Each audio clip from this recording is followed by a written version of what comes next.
Basic geometrical concept, यह है इसका नाम। देखिए, ज्यामिति शब्द जियोमीट्रिन से बना है, जियो प्लस मिट्रॉन, इससे बना है। जियो का मतलब होता है भूमि और मिट्रॉन मतलब मापना। भूमि के मापन की पद्धति का प्रारंभिक नाम ज्यामिति रहा है। प्राचीन काल में और विभिन्न इतिहासों को उठा करके देखे जाए तो, विभिन्न सभ्यताओं के इतिहासों को उठाकर देखा जाए तो, चाहे वो मोहनजोदड़ो और हड़प्पा की सभ्यताएं हैं, बेबीलोन के जो सभ्यता है, और इतिहास की विभिन्न सभ्यताओं को उठाकर देखा जाए तो प्राचीन काल से ही मानव की जो संकल्पना है वो विभिन्न प्रकार के ज्योमेट्रिकल स्ट्रक्चर को काम में लेने की है। उनके मकान, उनके बर्तन, उनके औजार, उनके रहन सहन से संबंधित विभिन्न वस्तुएं, खान पान की विभिन्न वस्तुएं, उनका आकार त्रिभुजाकार, वर्गाकार, आयताकार, घनाकार, गोल, वृत्त, अर्धवृत्त आदि शेप में पाए जाते थे।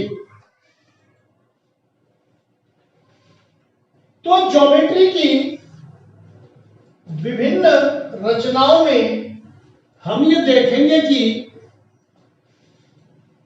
बहुत सी आकृतियां जो हमें आनी चाहिए बेसिक कंसेप्ट के आधार पर, वो मैं आपको कराता हूं।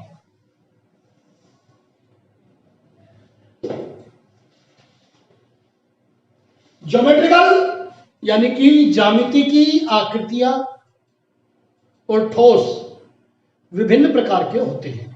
पहले मैं आपको ज्यामिति की आकृतियां कराऊंगा और ज्यामिति के ठोस में आप खूब अच्छी तरह जानते हैं, माचिस की डिब्बी, ज्योमेट्री बॉक्स, ये पेन, बोर्ड, कमरा, फुटबॉल, ये सब ठोस आते हैं। तो ज्यामितीय आकृतियों की शुरुआत करते हैं हम सबसे पहले बिंदु। बिंदु को, एक तो बिंदु करने से पहले पहला पॉइंट आप मोस्ट इंपॉर्टेंट जो कि सवाल बनता है, वो पहला पॉइंट है ज्यामिति शब्द का अर्थ। तो आप लोग इसका उत्तर क्या देंगे, जो मैंने अभी थोड़ी देर पहले बताया था कि ज्यामिति शब्द की उत्पत्ति जियो प्लस मेट्रिन शब्द से हुई है। इसका अर्थ होता है भूमि का मापन। तो यह प्रश्न आपसे कई तरीके से पूछा जा सकता है। ज्यामिति शब्द का अर्थ बताओ, ज्यामिति शब्द की उत्पत्ति कैसे हुई। तो दोनों ही प्रश्नों का उत्तर यही रहेगा, जियोमेट्रिन शब्द से उत्पत्ति हुई है और इसका अर्थ होता है भूमि का मापन।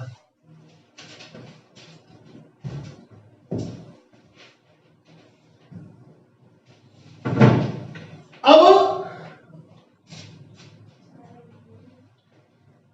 विभिन्न ज्यामितीय आकृतियों में सबसे पहले लेते हैं हम बिंदु यानी कि पॉइंट।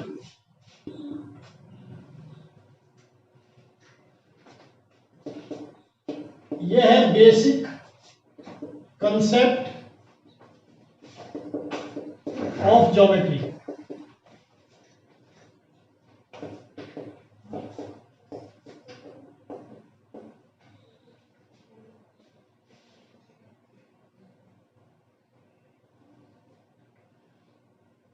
बिंदु सुई, आलपिन, पेन की नोक आदि नुकीली वस्तुओं को किसी तल में चुभोने पर उभरने वाली आकृति या बनने वाली आकृति बिंदु कहलाती है। नुकीली वस्तुएं जैसे सुई, प्रकार की नोक,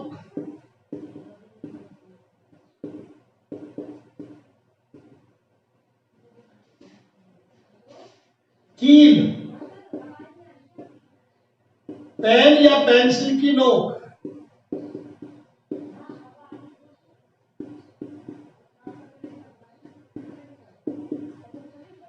को किसी पृष्ठ पर दबाने से बनी आकृति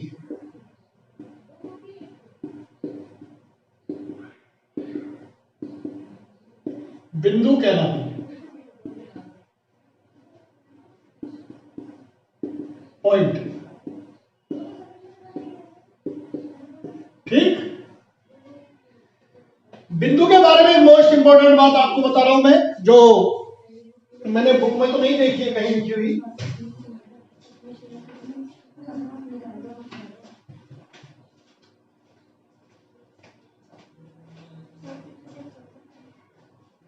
बिल्कुल। बिंदु अति सूक्ष्म होता है। आप इसे बिंदु नहीं कह सकते, इसको बिंदु नहीं कह सकते। बिंदु अति सूक्ष्म होता है। अब इंपॉर्टेंट बात जो मैं बताने जा रहा था वो यह है कि बिंदु शून्य विमीय आकृति है, अर्थात बिंदु की न लंबाई होती है, न चौड़ाई होती है, न मोटाई होती है, ना गहराई होती है, ना क्षेत्रफल होता है और ना आयतन होता है बिंदु का। अगला टॉपिक है अपना, अब जैसे मान लीजिए मैं ये दे देता हूं ऐसे, इसका नाम ए, ये बी और ये सी, ये तीन बिंदु है।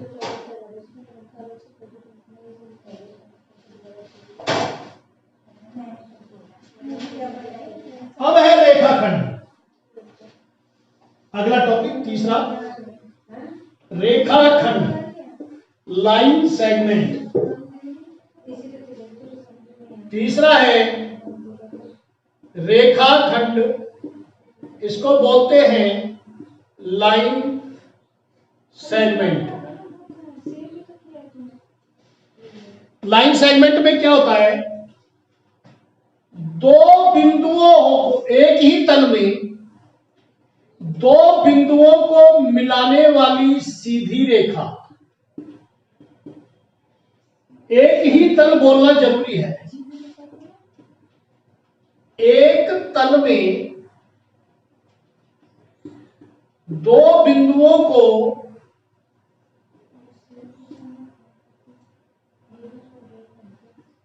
मिलाने वाली रेखा, मिलाने वाली रेखा, मिलाने वाली आकृति रेखाखंड है। मिलाने वाली आकृति रेखाखंड है। यह सीधी और सरल होनी चाहिए, ऐसा नहीं घुमा घुमू करके वक्र रेखा दिया है, सीधी एवं सरल होनी चाहिए।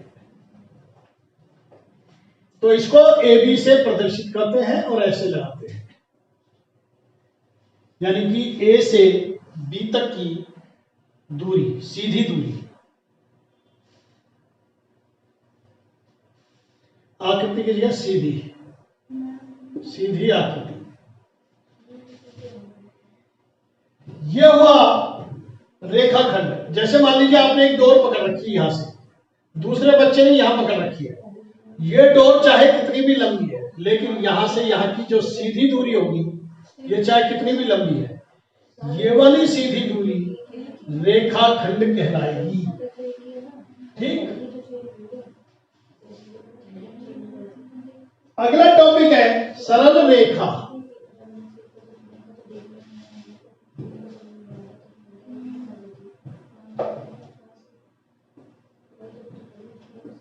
एक सरल रेखा।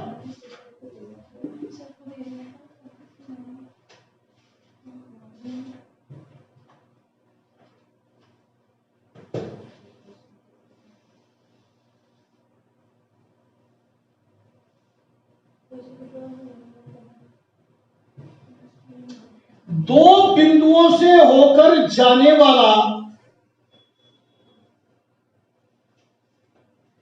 ऐसा रेखाखंड।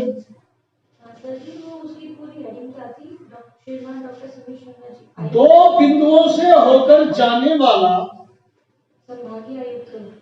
ऐसे ही रेखा, दो बिंदुओं से होकर जाने वाली ऐसे ही रेखा जो दोनों तरफ अनंत तक जाती हो, कोई अंत नहीं है, सरल रेखा कहलाती है। दो बिंदु ए और बी, अगर ए और बी के बीच बोलेंगे तो ये रेखाखंड कहलाएगा। लेकिन अगर बोला सरल रेखा ए बी, तो इस तरह से ए की तरफ बढ़ा देंगे, तीर का निशान लग जाएगा, बी की तरफ भी बढ़ जाएंगे, तीर का निशान लग जाएगा, इसका मतलब ये अनंत तक जा रही है। किरण, मान लीजिए ये कोई प्रकाश स्रोत है, टॉर्च है या कोई भी चीज है, वहां से लाइट गई ऐसे, या बल्ब है ऐसे, तो इसमें एक हो गया स्थिर बिंदु। क्या हो गया? स्थिर बिंदु। टॉर्च से या मोबाइल की टॉर्च से निकलने वाली रोशनी कहां से निकली? मोबाइल से। कहां तक गई? अनंत तक। हम लोग मेजर नहीं कर सकते।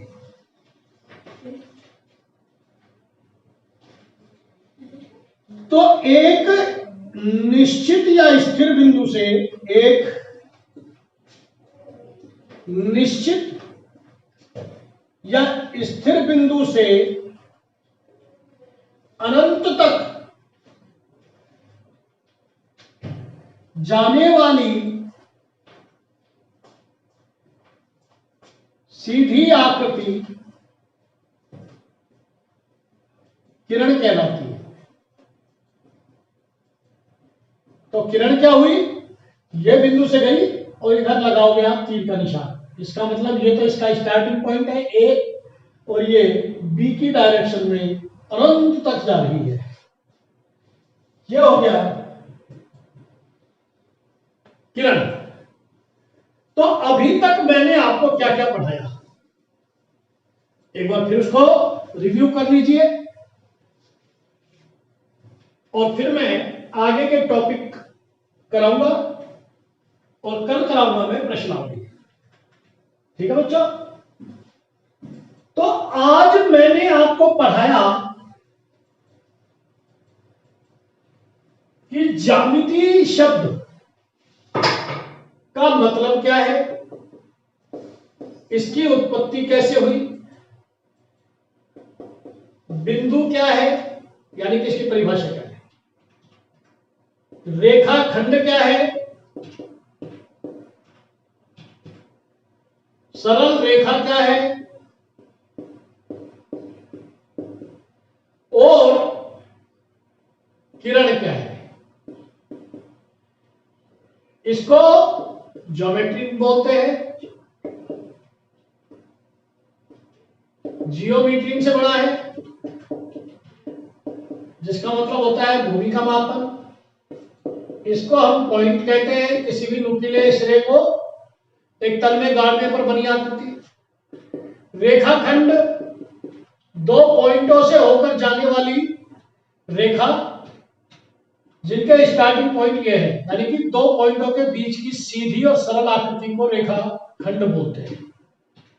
सरल रेखा दो बिंदुओं से होकर गुजरने वाली आकृति जो दोनों तरफ अनंत तक जाती है। ए और बी से होकर गुजरने वाली ऐसी सरल रेखा जो दोनों तरफ अनंत तक जाती है। और किरण रेखाखंड को बोलते हैं लाइन सेगमेंट, अंग्रेजी में लाइन सेगमेंट। इसको बोलते हैं स्ट्रेट लाइन, और इसको बोलते हैं किरण, RAY, रे। प्रदर्शित कैसे करते हैं? AB दोनों तरफ बंधा हुआ है, A से B तक, रेखाखंड हो गया ये, और ये हो गई सरल रेखा। और किरण, इसका मतलब यह है A से चली और B की तरफ अनंत तक जा रही है, ये हो गई किरण। B तक, अनंत तक। अब है सरल रेखाओं के प्रकार। सरल रेखाएं किसी तल में कितने प्रकार की होती है?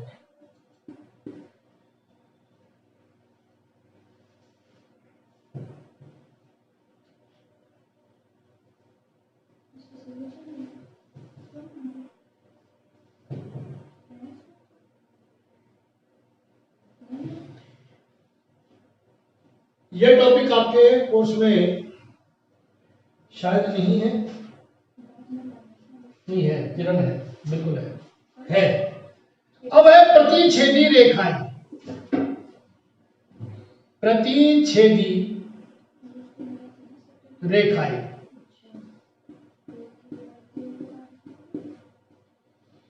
एक ही तल में स्थित, आपको यह शब्द जरूर बोलना है, एक ही तल में स्थित दो सरल रेखाएं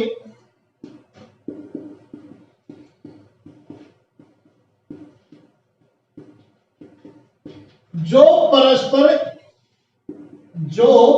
कह लो या एक दूसरे को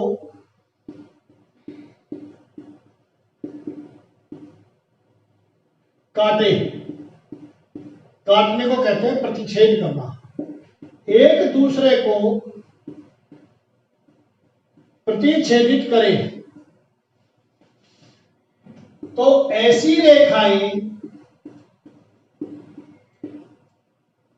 प्रतिच्छेदी रेखाएं कहलाती है।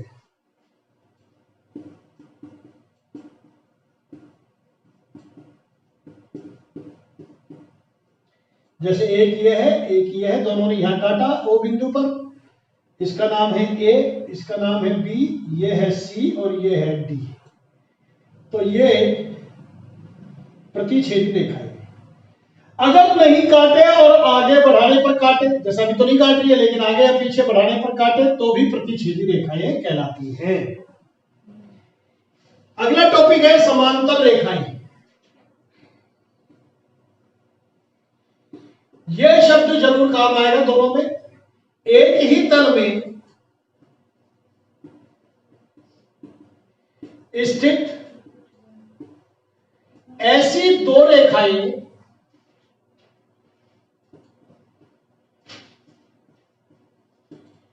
जिन्हें आगे या पीछे बढ़ाने पर, जो आगे या पीछे बढ़ाने पर, जो आगे या पीछे बढ़ाने पर कभी भी ना मिले, समांतर रेखाएं कहलाती हैं। तो देखिए, जैसे ये दो रेखाएं हैं, ये नहीं मिल रही है, इनको चाहे इधर कितना बढ़ाओ इधर कितना बढ़ाओ, अगर ये नहीं मिलती हैं तो ये समांतर रेखाएं कहलाती हैं। इस प्रकार ये अपने 8 टॉपिक हो गए। समांतर रेखाओं को बोलते हैं पैरेलल लाइंस, पैरेलल लाइंस, और प्रतिच्छेदी रेखाओं को बोलते हैं इंटरसेक्टिंग लाइंस। आपको अंग्रेजी में याद रखने की जरूरत नहीं है क्योंकि आप हिंदी मीडियम के बच्चे हैं।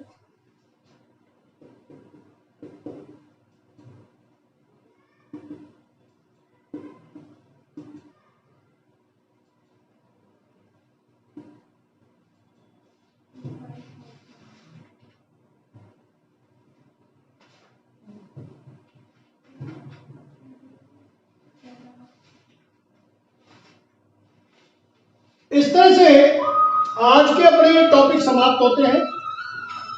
आज मैंने आपको ये 7 टॉपिक कराए हैं। 7 टॉपिक आप अच्छी तरह कर लेंगे। कल मैं प्रश्नावली कराऊंगा। Thank you very much.